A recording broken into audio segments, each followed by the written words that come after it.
Good morning बच्चों। आज का जो हमारा टॉपिक है वो है क्लास 10 चैप्टर लाइट। तो हमारे पास जो ये चैप्टर है लाइट चैप्टर, इसके अंदर हमने कुछ टॉपिक्स कवर करने हैं।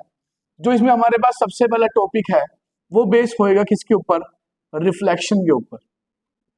जो हमारे पास सेकंड टॉपिक है वो हमारा होएगा रिफ्रैक्शन के ऊपर, और लास्ट में हमारे पास आएगा पावर। तो ये तीन टॉपिक जो है ये हमने कवर करने हैं। तो दो वीडियोस के अंदर मैं इन टॉपिक्स को कवर करूंगा। तो आज का जो हमारा टॉपिक रहेगा वो रहेगा रिफ्लेक्शन। तो बेटा रिफ्लेक्शन बेसिकली क्या होता है? लाइट का टकराकर वापस आना। The bouncing back of light after striking a surface is known as reflection. Reflection जब किसी चीज से जाके टकराएगा और टकराकर वापस आएगा तो उसी को हम रिफ्लेक्शन बोलते हैं। और ये बेसिकली किसमें होता है? मिरर्स में होता है। तो हमारे पास ये मिरर में पाया जाएगा। अब ये होता किस तरीके से है, जरा ध्यान देंगे। फॉर एग्जाम्पल हमारे पास ये एक मिरर है जिसको हम प्लेन मिरर बोलते हैं। तो हमारे पास लाइट यहाँ से आई और टकरा कर ये चली गई। तो ये जो हमारे पास रे आई है और ये जो टकरा कर गई है, तो बेटा हमारे पास जो ये रे आई है इसको हम बोलते हैं इंसिडेंट रे, और जो टकरा के गई है इसको हम बोलते हैं रिफ्लेक्टेड रे। ध्यान देना बेटा, मिरर के जिस साइड इस तरह का पैटर्न बना हो तो समझ लेना उस साइड में आपके पास पेंट हो रखा है। अब हम इसमें एक बीच में एक लाइन जो है इमेजिनरी लाइन ड्रॉ करते हैं जिसको हम बोलते हैं नॉर्मल रे। So this is your normal रे। तो इंसिडेंट रे के साथ नॉर्मल रे एक एंगल बनाएगी और उस एंगल को हम बोलते हैं क्या? एंगल ऑफ इंसिडेंस, जिसको हम रिप्रेजेंट करते हैं आई से। और नॉर्मल के साथ जो रिफ्लेक्टेड रे के साथ बनेगा उसको हम बोलते हैं एंगल ऑफ रिफ्लेक्शन। तो angle i equals to angle of incidence and angle r equals to angle of reflection. हमें कोई भी चीज नजर आती है तो वो रिफ्लेक्शन की वजह से ही नजर आती है। तो हमारे पास यहाँ रिफ्लेक्शन के दो लॉ होते हैं। पहला लॉ जिसको हम बोलते हैं फर्स्ट लॉ, तो उसके अंदर हम क्या बोलते हैं कि जो हमारे पास ये एंगल ऑफ इंसिडेंस है ये किसके बराबर होता है? एंगल ऑफ रिफ्लेक्शन के बराबर होता है। The angle i equals to angle r. और सेकंड लॉ हमारा क्या बोलता है कि जो हमारे पास इंसिडेंट रे है, हमारे पास जो रिफ्लेक्टेड रे है, और तीसरी हमारे पास जो नॉर्मल रे है, ये तीनों की तीनों रे हमारी एक ही प्लेन में लाई करती है। तो ये हमारे पास दो लॉ होते हैं रिफ्लेक्शन के, जिसमें पहला लॉ है एंगल आई बराबर एंगल आर, और दूसरा लॉ हमारा क्या बोलता है? The incident ray, reflected ray and normal ray all are lie in same plane. अब हम बात करते हैं रिफ्लेक्शन के अंदर नेक्स्ट टॉपिक की।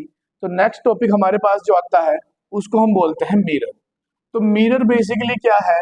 एक ऐसी चीज है जो एक साइड से तो पेंट है और दूसरी साइड से वो हमारे पास इमेज बनाती है। मिरर हमारे पास दो तरह के पाए जाते हैं। एक तो पाया जाता है प्लेन मिरर, और एक आपके पास पाया जाता है स्फेरिकल मिरर।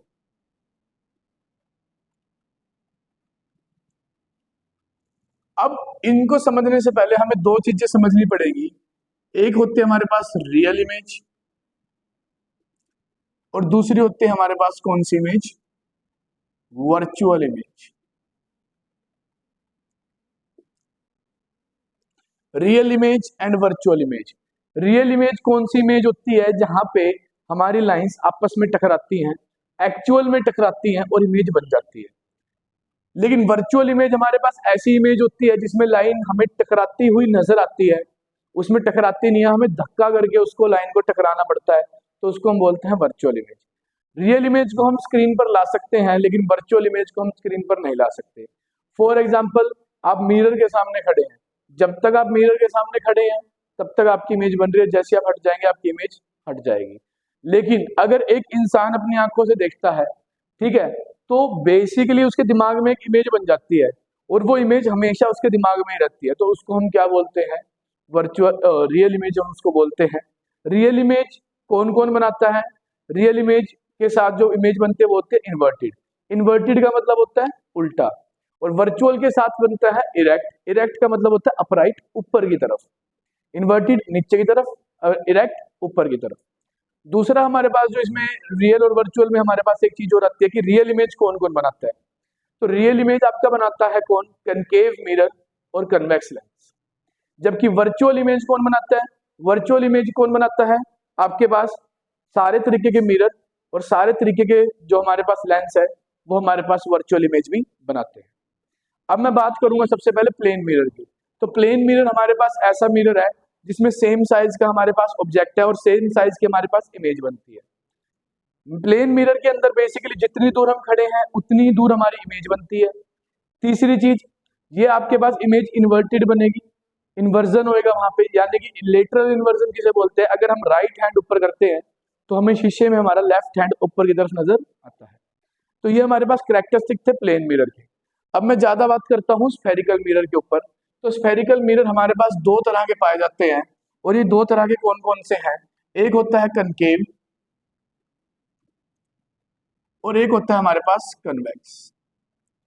इसके लिए अब कनकेव की अगर मैं डायरेक्शन बनाऊं तो हमारे पास ये डायग्राम बनता है कनकेव का।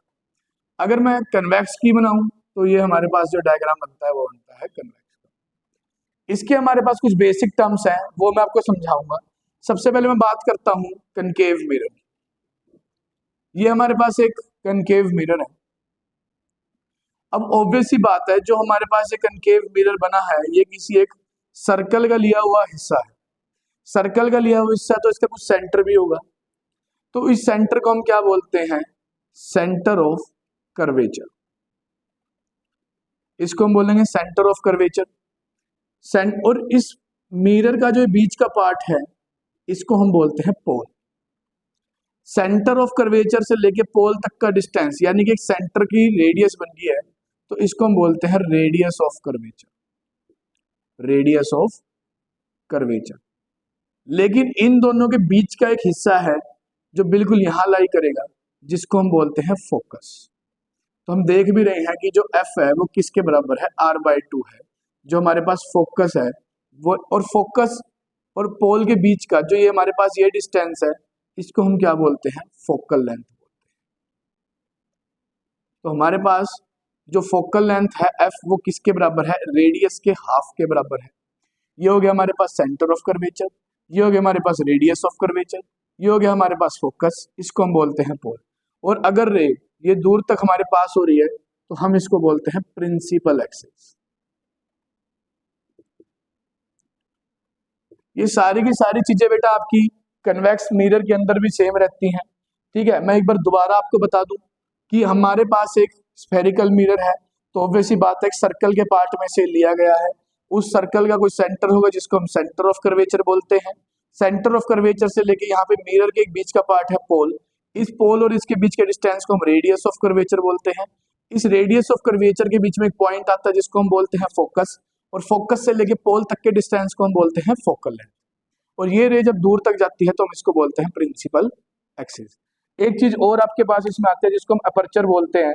फॉर एग्जाम्पल हम मान लेते हैं कि हमारे पास ये ए पॉइंट से शुरू हुआ था और ये बी पॉइंट तक जा रहा है, तो इस जो ये हमारे पास ये डिस्टेंस होगा, बेसिकली हम इसको डायमीटर बोलते हैं मिरर का, तो इसको हम नाम देते हैं क्या, अपर्चर।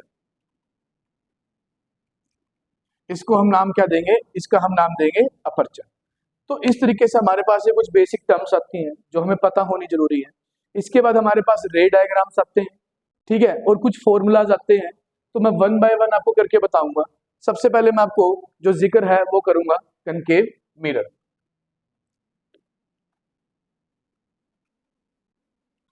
तो बेटा कनकेव मिरर के अंदर हमारे पास चार चीजें हैं, जरा ध्यान देंगे।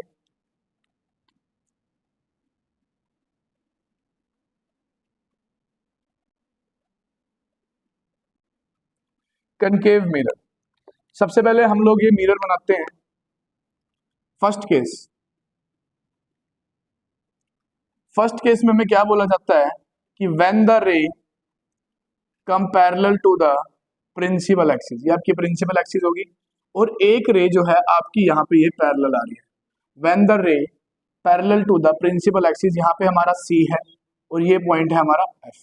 तो जब भी हमारी जो रे है वो इस प्रिंसिपल एक्सिस के पैरेलल आती है, तो वो किससे पास करेगी? इस फोकस से पास करेगी। ये इधर आई और ये टकराकर किससे पास हो गई? फोकस से। तो आपने याद रखना है, when the rays come parallel to the principal axis then it can pass from the focus. ये कहां से पास करेगी? फोकस से पास करेगी। सेकंड केस की अगर मैं बात करता हूं, तो सेकंड केस हमारा क्या बनेगा कि हमारे पास ये जो कनकेव मिरर है, इसमें अगर ये हमारे पास पॉइंट बन गया सी और ये पॉइंट बन गया एफ, कि अगर जो हमारी रे है वो सीधा एफ से पास हो रही है, अगर हमारी रे सीधा कहां से पास हो रही है? एफ से पास हो रही है, तो ये इस मिरर से टकराकर पैरेलल हो जाते हैं, यानी कि इसका बिल्कुल अपोजिट काम हो गया है। इसमें पैरेलल आ रही थी तो फोकस से पास हो रही थी, इसमें फोकस पे आ रही है तो ये किससे पास हो रही है? पैरेलल बन के पास हो रही है। नेक्स्ट हमारी बात करते हैं थर्ड केस की। तो थर्ड केस हमें क्या बोलता है?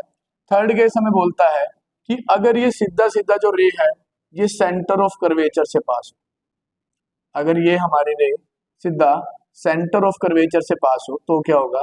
फॉर एग्जांपल ये यहाँ से हमारे पास पास हो रही है, ये रे ऐसे आएगी और ये टकराएगी और ये टकराकर वापस हो जाएगी।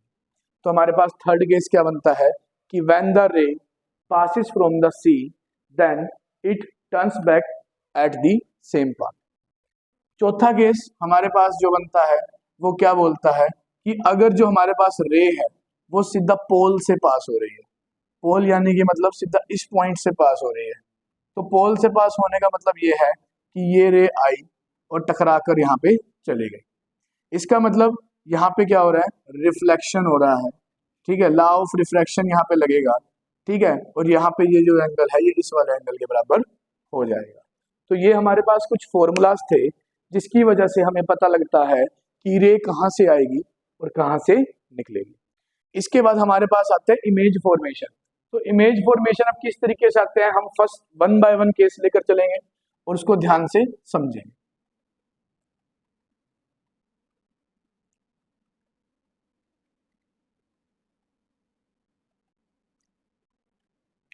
सबसे पहले बेटा मैं बात करूंगा एट इंफिनिटी, कि मुझे नहीं पता कि मेरा ऑब्जेक्ट कहाँ रखा हुआ है। तो इस केस में क्या होएगा?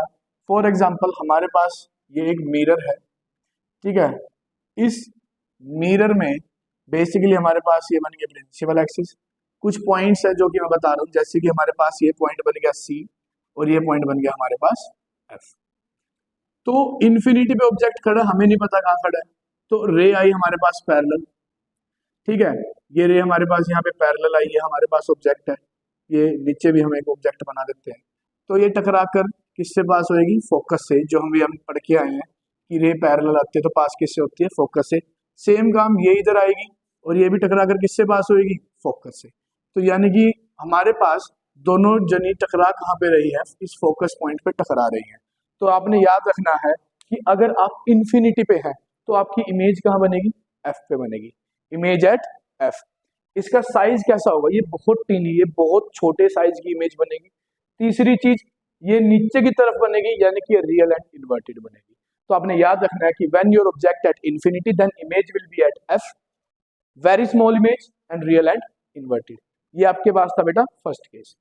अगर मैं सेकंड केस की बात करता हूं, तो सेकंड केस में हम लोग क्या करते हैं?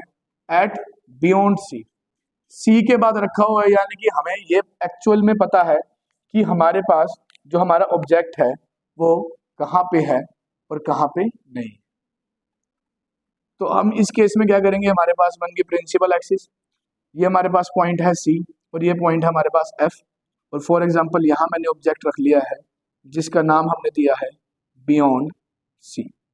अब हम किस केस में क्या देखेंगे? पहली रे तो हमने निकाली पैरेलल, तो बेटा पैरेलल जाएगी और टकराकर किससे निकलेगी? एफ से निकलेगी। किससे निकलेगी? ये एफ से निकलेगी। दूसरे सीन में हम क्या देखते हैं कि मैंने रे निकाली एफ से, एफ से निकालने के बाद ये रे जो है टकराकर क्या हो गई? पैरेलल हो गई। पहले पैरेलल आई तो एफ से पास हुई, दूसरी एफ से निकाली तो टकराकर क्या होगी? पैरेलल। ये दोनों चीजें यहाँ पे टकरा रही, दोनों रे रिफ्लेक्शन के बाद यहाँ टकरा रही है, तो यहाँ पे हमारी इमेज बन जाएगी। यहाँ हमारी क्या बन जाएगी? इमेज बन जाएगी। और ये इमेज कैसी बनेगी? तो आपने याद रखना है, when object at beyond C then image will form between C and F.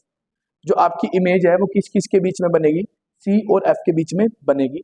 इसका साइज क्या होगा, वेरी स्मॉल। देखो यहाँ तो बहुत ज्यादा छोटा था, लेकिन यहाँ पे थोड़ा सा बड़ा होना शुरू हुआ है। तो आप देखेंगे कि जैसे जैसे आप पास जा रहे हैं साइज बड़ा होता जाएगा। तो यहाँ पे आपकी इमेज बनेगी बिटवीन सी एंड एफ। नीचे की तरफ बन रही है तो ये कैसी बनेगी, रियल एंड इन्वर्टेड बनेगी। याद रखना, जब भी इमेज नीचे बनेगी तो कैसी बनेगी, रियल बनेगी, और कैसी बनेगी, इन्वर्टेड बनेगी। ये आपके पास दो केस थे। नेक्स्ट हम थर्ड केस पे चलते हैं, जहां पे अब हम ऑब्जेक्ट को रखेंगे कहाँ पे, सी पर रखेंगे। व्हेन ऑब्जेक्ट इज एट सी, हम शीशे के पास जाते जा रहे हैं, इस बात का आपने ध्यान रखना है, ठीक है। तो अब हम ध्यान देंगे कि ऑब्जेक्ट है हमारा सी पर, ऑब्जेक्ट एट सी। इस केस में ध्यान देंगे बेटा, ये हमारे पास बन गई प्रिंसिपल एक्सिस, ये आ गया हमारे पास सी, ये आ गया हमारे पास, ऑब्जेक्ट है हमारे पास यहाँ पे। तो यहाँ पे हमने अपना ऑब्जेक्ट जो है वो रख दिया है। तो पहली रे हमने निकाली पैरेलल, पैरेलल निकालते हैं तो कहाँ से पास होएगी, एफ से पास हो जाएगी, ठीक है, बहुत बढ़िया बात है। दूसरी बात हमने एफ से निकाली, तो एफ से निकाल कर ये क्या हो जाएगी, पैरेलल हो जाएगी। एफ से निकाल कर क्या हो जाएगी हमारे, ये पैरेलल। दोनों यहाँ मिल रहे हैं। तो हम लोग क्या देख रहे हैं कि जब ऑब्जेक्ट हमारा सी पर खड़ा होता है तो इमेज भी कहाँ बनती है, सी पर बनती है। इमेज भी कहाँ बनती है, सी पर ही बनती है। और आप देख सकते हैं कि जितना आपका ऑब्जेक्ट है वह उतनी आपकी इमेज बन रही है। इसका मतलब when your object at C then image will also form at C, same size of image बनती है, नीचे की तरफ बन रही है, तो ये भी कैसी बनेगी, रियल बनेगी और इन्वर्टेड बनेगी। नेक्स्ट हमारे पास जो नेक्स्ट केस आता है, अब हम इस सी और एफ के बीच में पहुंचेंगे, यानी कि object between C and F. अब हम सी और एफ के बीच में पहुंच जाएंगे। ये हमारे पास है सी, ये हमारे पास है एफ। अब हमारे पास ऑब्जेक्ट है यहाँ पे। तो वही बात, सबसे पहली रे हमने निकाली पैरेलल, और ये पैरेलल टकराकर कहाँ से पास होएगी, फोकस से पास होएगी। फोकस से पास होगी, अब हम दूसरी रे निकाल लेंगे एफ से। तो ये एफ से निकलेगी तो ये क्या बन जाएगी, पैरेलल बन जाएगी। क्या बन जाएगी, पैरेलल। तो दोनों ऑब्जेक्ट जो है यहाँ, इमेज जो है यहाँ पे टकरा रही है, दोनों रिफ्लेक्शन यहाँ टकरा रही है। तो इसका मतलब यहाँ पे इमेज बनेगी। अब आप देखना, यहाँ सेम साइज था, यहाँ छोटा साइज था, तो इमेज बड़ी बन रही है। तो when the object between C and F, जब आपके ऑब्जेक्ट सी और एफ के बीच में है तो आपकी इमेज कहाँ बनेगी, बियॉन्ड सी बनेगी। इमेज कहाँ बनेगी आपकी, सी के बाद बनेगी। साइज कैसा होएगा, लार्ज साइज की इमेज बनेगी, बड़ी इमेज बनेगी। और अभी भी नीचे बन रही है, तो इसका मतलब इमेज कैसी बनेगी, रियल बनेगी और इन्वर्टेड। नेक्स्ट हमारे पास जो केस आता है वो आता है कि जब हम अपने ऑब्जेक्ट को रखेंगे एफ पे। आप लोग एक चीज नोटिस करना कि जब हम सी बियॉन्ड सी थे तब इमेज बन रही थी सी और एफ पे, और अब हम सी और एफ पे थे तो इमेज क्या बन रही है, बियॉन्ड सी पे बन रही है। तो ये उल्टा चलता है, जैसे हम फोकस पे थे, हमारे पास इन्फिनाइट पे है, तो हमारी इमेज कहाँ बन रही थी, एफ पे। अब हम देखना एफ पे इमेज बनाएंगे तो हमारी इमेज बनेगी कहाँ पे, इन्फिनिटी पे हमारी इमेज बनेगी। ये हमारे पास सी पॉइंट है, ये हमारे पास है पॉइंट एफ, ये हमने एफ पे यहाँ पे ऐसे ड्रॉ करा। तो हमारे पास पहली रे हमने पैरेलल निकाली, जो टकरा कर किससे निकलेगी, एफ से निकलेगी। दूसरी रे हमने क्या करा, सी से निकाल दिया। दूसरी रे हमने कहाँ से निकाल दी है, सी पॉइंट से निकाल दी है। और ये हमारे पास टकरा कर इस तरीके से आ रही है, क्योंकि जैसे ऊपर जाके टकराएगी वैसे ही नीचे आके जाएगी। तो हमारे पास ये दोनों रे अब कहीं नहीं मिल रही है। दोनों रे ना मिलने का मतलब क्या है कि ऑब्जेक्ट कहाँ पे है हमारा, ऑब्जेक्ट एट एफ, लेकिन इमेज कहाँ बन रही है, at infinity. Size very large size image बनेगी, नीचे की तरफ बन रही है, तो इसका मतलब क्या है कि इन्वर्टेड इमेज है। अब हम नेक्स्ट केस में चलेंगे एफ से आगे, object between P and F. For example हमारे पास ये हमारे पास आ गया मिरर आ गया, ठीक है। यहाँ पे हमारे पास सी पॉइंट है, ये हमारे पास एफ पॉइंट है, और हमारे पास ऑब्जेक्ट जो है यहाँ खड़ा है। तो एफ पे से तो अब ये निकल नहीं सकता, पैरेलल भी नहीं निकाल सकते, तो हम क्या करेंगे, इसको पोल से निकालेंगे। और पोल से निकालेंगे तो मैंने लास्ट पॉइंट में बताया था, ये हमारे पास ऐसे जाएगी। और दूसरा पॉइंट अगर हम निकालते हैं सी से, अगर हम कहाँ से निकालते हैं, सी से अगर हम ये पॉइंट निकालते हैं, तो अब ध्यान दीजिए बेटा, ये हमारे पास पॉइंट हो गया बेटा सी, और ये सी से निकल के कुछ ऐसे जाएगी। तो बेटा इसकी डायरेक्शन अलग है और इसकी डायरेक्शन अलग है, तो ये मिल ही नहीं सकती।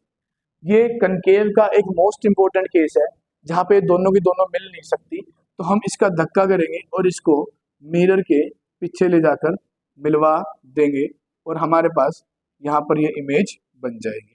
अब आप खुद देख सकते हैं कि जो आपका ऑब्जेक्ट तो इतना छोटा सा था, लेकिन इमेज आपकी बन रही है बड़ी, और ये एक्चुअल में मीट नहीं कर रही थी, हमने धक्के से मिलवाई है। तो इसका मतलब ये इमेज कौन सी है? वर्चुअल एंड इरेक्ट इमेज है। और नीचे भी नहीं बन रही, तो इरेक्ट ऊपर की तरफ बन रही है, तो यह है वर्चुअल एंड इरेक्ट इमेज। तो ये केस आपके आते हैं किसके अंदर? कनकेव मिरर के अंदर। नेक्स्ट जो हम अब बात करेंगे वो बात करेंगे हम किसकी? Convex mirror. तो ध्यान देंगे सभी बच्चे यहाँ पे, कनकेव में हमारे पास ये 6 केसेस बनते हैं, लेकिन कन्वेक्स में हमारे पास सिर्फ 2 ही केसेस है। एक बात ध्यान रखेंगे, कनकेव को हम बोलते हैं कन्वर्जिंग मिरर। कन्वर्जिंग का मतलब होता है कि लाइट काफी सारी जगह से आ रही है लेकिन टकराकर एक जगह पे इकट्ठी हो रही है। और कन्वेक्स को बोलेंगे हम डाइवर्जिंग, कि लाइट एक जगह से आ रही है लेकिन टकराकर फैल रही है। तो अब हमारे पास सीन क्या है? अब हम बात करते हैं कन्वेक्स की। कन्वेक्स का हम सबसे पहला केस देखते हैं कि हमारे पास रे है, ये सबसे पहले प्रिंसिपल एक्सिस है, और अगर ये रे हमारे पास आती है पैरेलल, ठीक है, ये पैरेलल आती है तो ये टकराकर चली जाती है ऊपर की तरफ, लेकिन हम इसको ऐसे ज्वाइन करेंगे और हम बोल सकते हैं कि when the ray come parallel to the convex mirror then it passes from the F.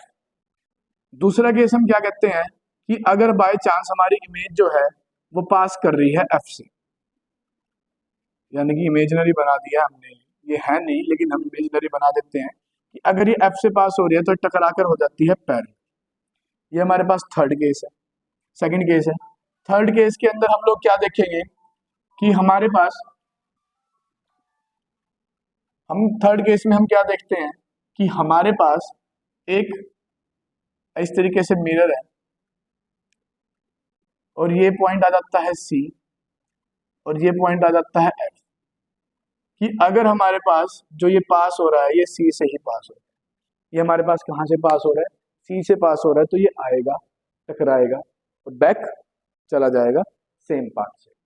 चौथा केस और लास्ट केस हमारे पास क्या आता है कि हमारे पास रे आएगी यहाँ पे, ये टकराएगी और टकरा कर ये नीचे की तरफ चली जाएगी।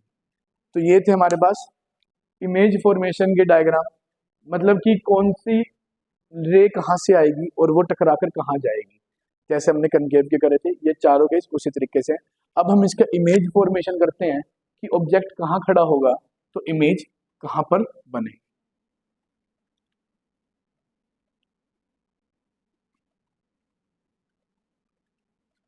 तो सबसे पहले हम बात करते हैं एट इन्फिनिटी। इसके हमारे पास 2 ही केस आते हैं। इन्फिनिटी की बात करेंगे तो हमारे पास जिस तरीके से ये हमारे पास मिरर है, हमने क्या करा, हमने अपने ऑब्जेक्ट को खड़ा कर दिया है इन्फिनिटी, हमने इधर कहीं उसको खड़ा कर दिया है, तो ये क्या करेगा कि आएगा, टकराएगा और टकरा कर ये ऊपर चला जाएगा। इसी तरीके ये आएगा, टकराएगा और टकरा कर ये नीचे की तरफ आ जाएगा। तो हम क्या देख रहे हैं, लाइट आ तो एक जगह से रही थी लेकिन ये टकराकर एक तो ऊपर की तरफ निकल गई है और एक कहाँ की तरफ निकल गई है, नीचे की तरफ आ गई है। तो इसी वजह से हम इसको बोलते हैं डाइवर्जिंग, क्योंकि आ एक जगह से रही थी लेकिन टकराकर ये फैल रही है। उसके बाद आप इसमें लिख सकते हैं इफ द ऑब्जेक्ट, क्योंकि अगर हम इसको मिलाते हैं तो हमारे पास ये मिलता है किसके ऊपर? फोकस के ऊपर ये मिलता है। तो और ऊपर की तरफ बनेगा तो इसका नेचर भी कैसा होगा? वर्चुअल एंड इरेक्ट नेचर इसका पाया जाएगा। सेकंड केस हमारे पास जो आता है कि हमने ऑब्जेक्ट को रखा है कहाँ पर? बिटवीन इन्फिनिटी एंड पोल, यानी कि ऑब्जेक्ट को आप कहीं पे भी रख दो, आपकी इमेज हमेशा वहीं पर ही बनेगी। फॉर एग्जाम्पल,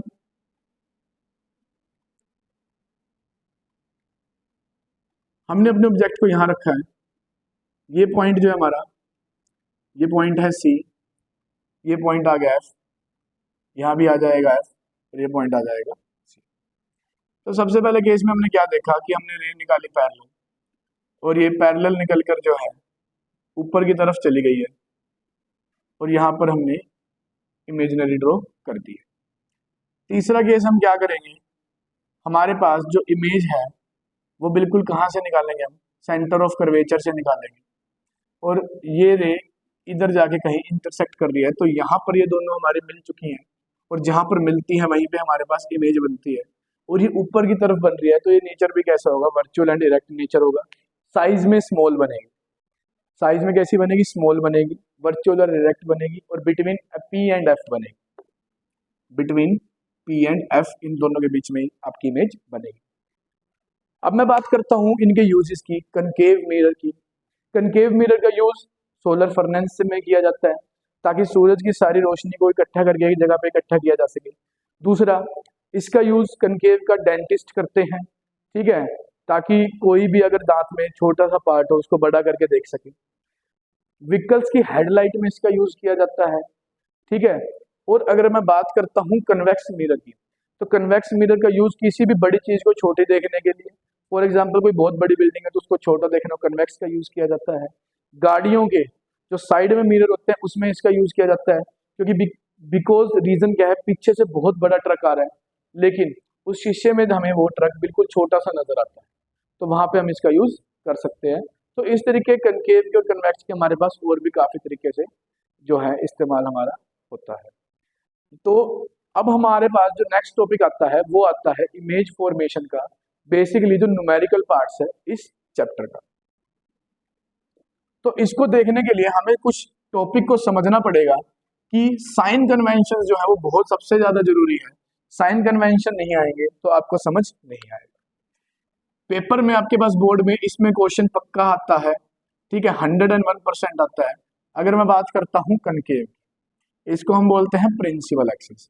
फॉर एग्जाम्पल आपका ऑब्जेक्ट खड़ा है यहाँ पे, तो ये आप इसको एक ग्राफ समझिए, और ग्राफ में आप लोग क्या देखते हैं, इसको पोल को ओरिजिन समझना है आपने, योर पोल इज ओरिजिन। अगर इधर के डिस्टेंस लेता हूँ तो सारे पॉजिटिव होते हैं, इधर के डिस्टेंस लेता हूँ नेगेटिव होते हैं, ऊपर के पॉजिटिव, नीचे के नेगेटिव। यहां से लेके यहां तक का डिस्टेंस, इसको हम बोलते हैं ऑब्जेक्ट डिस्टेंस, और इसको हम रिप्रेजेंट करते हैं किससे, यू से। कनकेव के केस में सिर्फ एक ही केस होता है जहां पे इमेज पीछे बनती है, वरना इन सारे केसेस में इमेज जो है हमारे पास आगे बनती है। तो फॉर एग्जांपल इमेज हमारी यहाँ बनेगी, फॉर एग्जांपल मान लीजिए आपकी इमेज यहाँ कहीं बन रही है, तो इसको आप क्या बोलते हैं, इमेज डिस्टेंस, और इस इमेज डिस्टेंस को हम रिप्रेजेंट करते हैं किससे, वी से। फोकस भी इसका यहीं पे कहीं होगा, फोकल लेंथ, तो हमारे पास फोकल लेंथ भी क्या आएगी, नेगेटिव आएगी। तो आपने ध्यान रखना है कि अगर आपके पास कनकेव मिरर है, ये सबसे की पॉइंट है, अगर आपको ये पॉइंट समझ आ जाता है तो आपको सारा का सारा न्यूमेरिकल पोर्शन भी समझ आ जाता है। तो कनकेव मिरर में आपका यू हमेशा नेगेटिव रहेगा, एफ हमेशा नेगेटिव रहेगा। तीसरी बात, वी यहां पर आपका वैसे नेगेटिव रहेगा लेकिन पॉजिटिव रहेगा ओनली इन वन केस। दूसरी तरफ कनकेव मिरर की जगह अगर मैं बात करता हूं किसकी, कन्वेक्स मिरर की, तो कन्वेक्स मिरर में हमारे पास यू हमेशा नेगेटिव रहेगा, लेकिन फोकल लेंथ इस कनकेव कन्वेक्स के केस में इधर शिफ्ट हो जाती है, तो वी इसमें हमेशा हमारा एफ हमेशा इसमें हमारा क्या रहता है, पॉजिटिव रहता है, और हमारी इमेज भी उधर बनती है तो वी भी हमारा इसमें क्या रहता है, पॉजिटिव रहता है। तो ये थे आपके साइन कन्वेंशन कि कनकेव के केस में कौन सी चीज नेगेटिव रहेगी और कौन सी चीज पॉजिटिव रहेगी। इसके बाद हमारे पास जो नेक्स्ट आता है वो आता है हमारे पास मिरर फॉर्मूला। अब मिरर फॉर्मूला क्या है, मिरर फॉर्मूला हम किसको बोलते हैं, 1/f equals to 1/v plus 1/u। F, V और यू मैं आपको क्लियर कर चुका हूँ कौन कौन सी चीजें हैं। मिरर फॉर्मूला में आपको बेसिकली ज्यादातर क्वेश्चंस में वी निकालने के लिए बोल दिया जाता है। फिर आता है मैग्निफिकेशन फॉर्मूला जिसमें आता है h' इक्वल्स टू माइनस का v/u।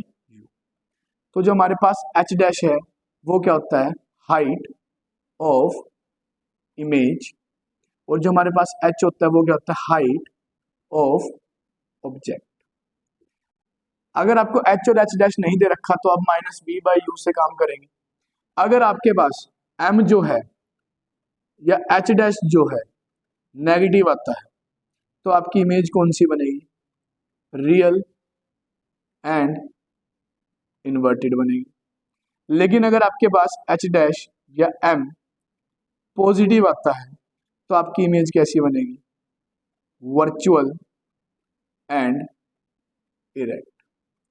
ये आपकी इमेज बनेगी। ये थे आपके साइन कन्वेंशन। ध्यान रखना, दोबारा बता रहा हूँ, ऑब्जेक्ट डिस्टेंस को हम यू बोलते हैं, कनकेव में नेगेटिव रहता है, एफ में भी ये नेगेटिव रहता है, वी में भी ये नेगेटिव रहेगा। लेकिन अगर मैं कन्वेक्स की बात करता हूँ तो यू हमेशा नेगेटिव रहेगा आपका, एफ हमेशा पॉजिटिव रहेगा और वी भी आपका क्या रहेगा, पॉजिटिव रहेगा। H dash height of image है, एच हमारा हाइट ऑफ ऑब्जेक्ट है। अब इन्हीं केस के बेसिस पे जो बच्चे वीडियो देख रहे हैं वो इसको नोट कर सकते हैं, क्योंकि ये बहुत ज़्यादा इंपॉर्टेंट चीज़ है। अब इसके बेस पे मैं आपको न्यूमेरिकल सोल्व करवाऊंगा। एक न्यूमेरिकल हम कनकेव का करेंगे और एक न्यूमेरिकल हम करेंगे कन्वेक्स का।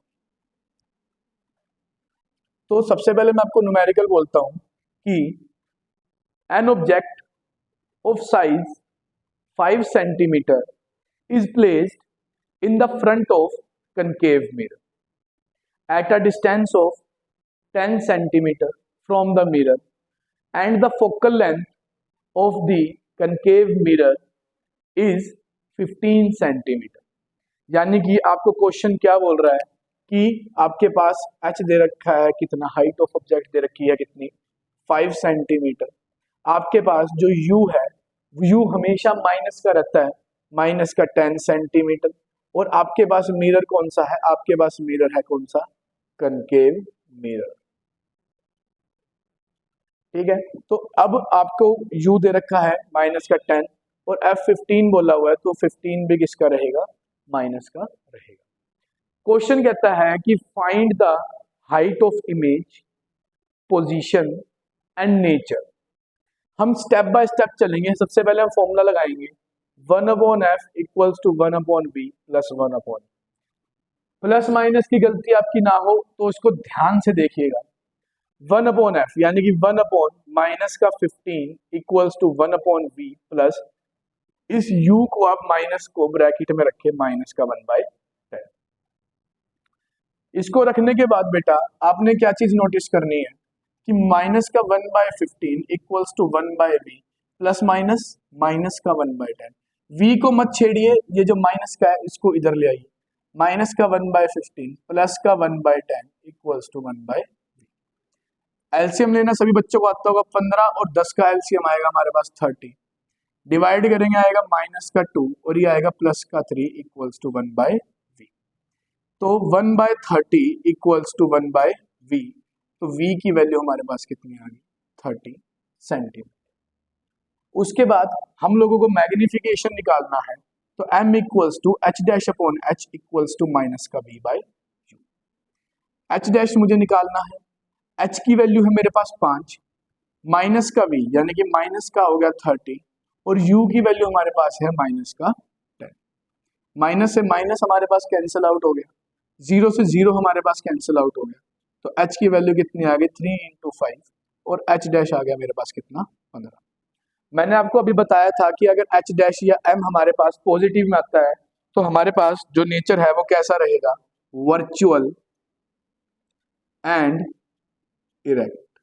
अगर ये नेगेटिव में आता, अब मैं बात करूं तो ये कनकेव का कौन सा केस बन रहा है, ये हमारे पास कनकेव का बिल्कुल लास्ट केस बन रहा है, ठीक है, जिसमें इमेज बनती है बिहाइंड द मिरर। तो इस तरीके से आपने सोल्व करना है। जो सबसे इंपॉर्टेंट पॉइंट है वो ये पॉइंट है कि u को आपने ब्रैकेट में रखना है, प्लस माइनस माइनस, और इसको v को नहीं हिलाना, आपने इसको इधर लेकर आना है, एलसीएम लेना है, सोल्व करना है, रेसिप्रोकल हो गया 30 हो जाएगा, मैग्निफिकेशन वाले में वैल्यू पुट करेंगे और नेचर आ जाएगा आपका वर्चुअल एंड डायरेक्ट। इस तरीके से आपने क्वेश्चन को सोल्व करना है। नेक्स्ट हमारे पास जो बेटा क्वेश्चन आता है वो हम एक कन्वेक्स मिरर का करेंगे।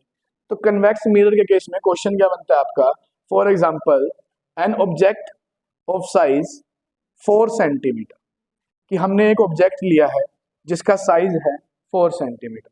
तो मैं यहाँ पे लिख देता हूँ कि हमारे पास h दे रखा है 4 centimetre, is placed in front of convex mirror. तो यहां मैं लिख देता हूं क्या, कन्वेक्स मिरर, ठीक है। एट अ डिस्टेंस ऑफ, उसको कितने डिस्टेंस पे रखा गया है, उसको ये रख रहे हैं कितने डिस्टेंस पर, 10 सेंटीमीटर, यानी कि u आपको कितना दे दिया गया, माइनस का 10 सेंटीमीटर। कनकेव हो या कन्वेक्स हो, u आपका हमेशा क्या रहेगा, माइनस का रहेगा। उसके बाद आपको बोला गया है फोकल लेंथ के बारे में, कि इसकी फोकल लेंथ आपको कितनी दे रखी है, फॉर एग्जाम्पल मान लीजिए कि फोकल लेंथ आपको दे रखी है 20, तो आपके पास जो एफ है वो बन जाएगा 20 सेंटीमीटर।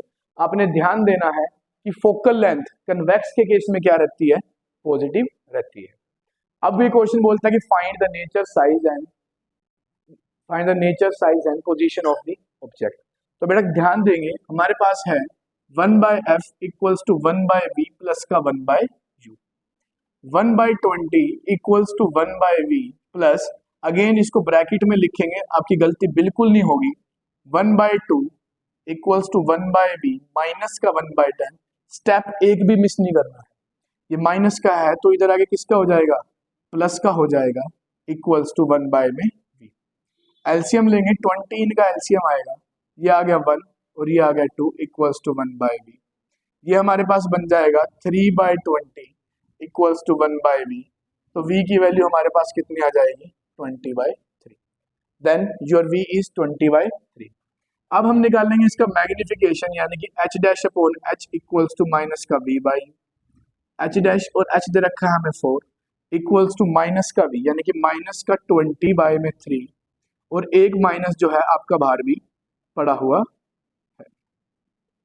सॉरी, आपके पास ये पॉजिटिव में आया तो ओनली 20/3 रहेगा, ठीक है, जो माइनस का है वही बाहर लग जाएगा, माइनस का 20/3, और u आपको दे रखा है माइनस का 10। माइनस से माइनस कैंसिल, 0 से 0 कैंसिल, तो h डैश आपका कितना आ गया, 4 2 8 बाय में आ गया 3। पॉजिटिव आ रहा है तो नेचर कैसा होगा, virtual and erect. As usual आपको पता ही है कि अगर आपके पास कन्वेक्स मिरर होता है तो कन्वेक्स मिरर में रियल एंड इन्वर्टेड आएगा ही नहीं, सिर्फ क्या आएगा, वर्चुअल एंड इरेक्ट। लेकिन कनकेव में सिर्फ एक स्पेशल केस होता है जिसमें नेचर कैसा आता है, वर्चुअल एंड इरेक्ट आता है। तो ये आपका कंप्लीट न्यूमेरिकल को सोल्व करने का जो मेथड था, ठीक है, ध्यान इसका आपने रखना है, मैं बार बार यही मेंशन कर रहा हूँ।